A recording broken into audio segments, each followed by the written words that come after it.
Muy buenas tardes. Gracias por este reencuentro de cada semana aquí en Canal Metro, en este espacio de información y reflexión que junto a Fanny Vega hemos llamado Política, Producción y Trabajo.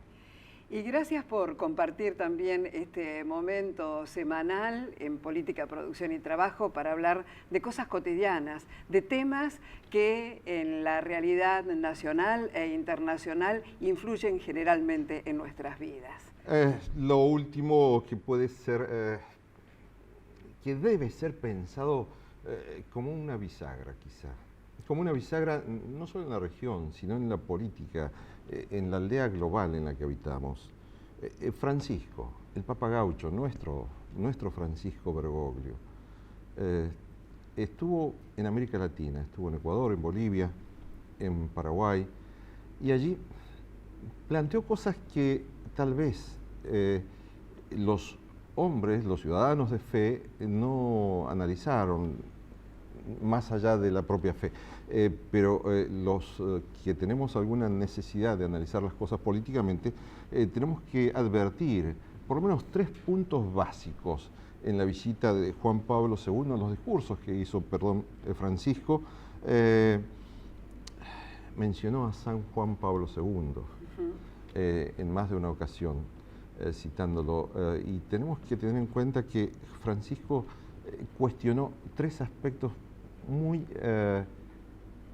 claves para entender cómo vienen reformulándose las tendencias de la opinión en esta aldea global, el análisis político, el pensamiento global.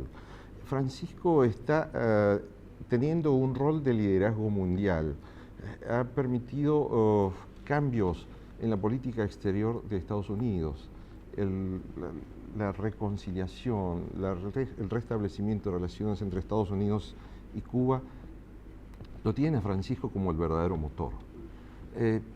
Ha logrado un diálogo interreligioso que no existió en papados anteriores. Es un hombre que se preocupa por la paz en el mundo, pero también se preocupa por lo social. Y ha marcado cuestionamientos claves que con Fanny Vega queremos marcar. Cuestionó al sistema financiero internacional, cuestionó al capitalismo, cuestionó a las empresas, cuestionó a los medios de comunicación. Y esta es la primera vez que se plantea desde un pedestal tan alto en la opinión pública mundial algo que nos llega tan de cerca a nosotros como argentinos, donde el cuestionamiento a los medios de comunicación está presente en la política argentina desde la presidencia de Raúl Alfonsín. Porque fue Raúl Alfonsín quien se enfrentó precisamente a las corporaciones, enfrentó a las empresas con dureza, con pasión, con la pasión de un demócrata, pero también enfrentó a los medios.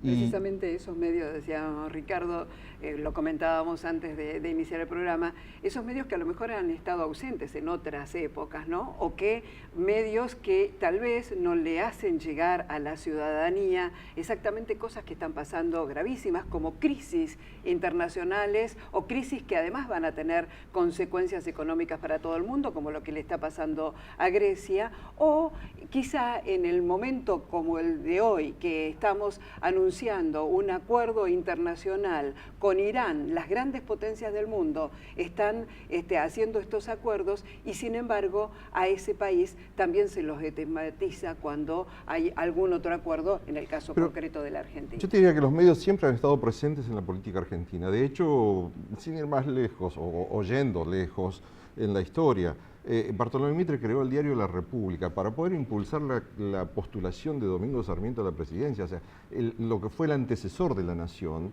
es un diario que se creó como una herramienta política. ¿Y qué es lo que sucedió después? El periodismo siempre ha sido un medio de lucha política, un escenario de batalla. Y en estos tiempos ha cambiado, sí, porque no solo se trata de dar pelea política a través de los medios, desde el pensamiento del periodista como un observador de la realidad.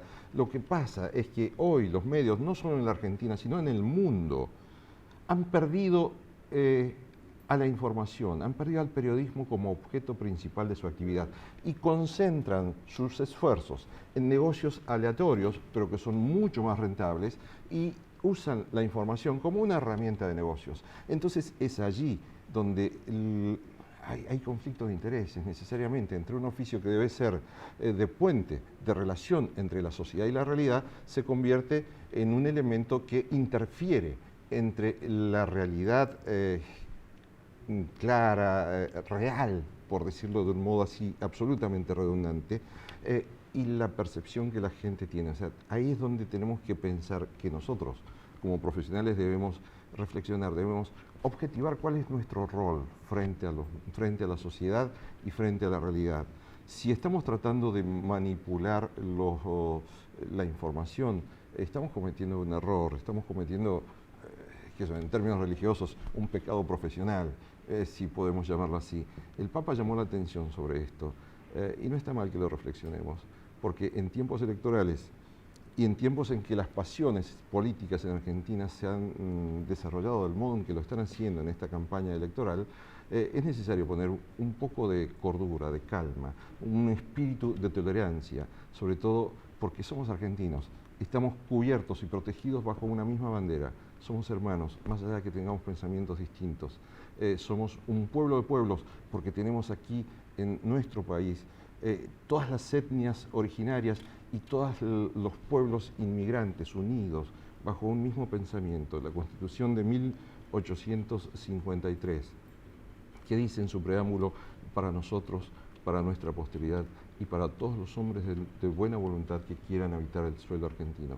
Y por esto es que tenemos que ejercer la buena voluntad como ciudadanos, respetarnos mutuamente y pensar que en estas elecciones debemos ser muy reflexivos y debemos elegir con responsabilidad y votar como hombres libres.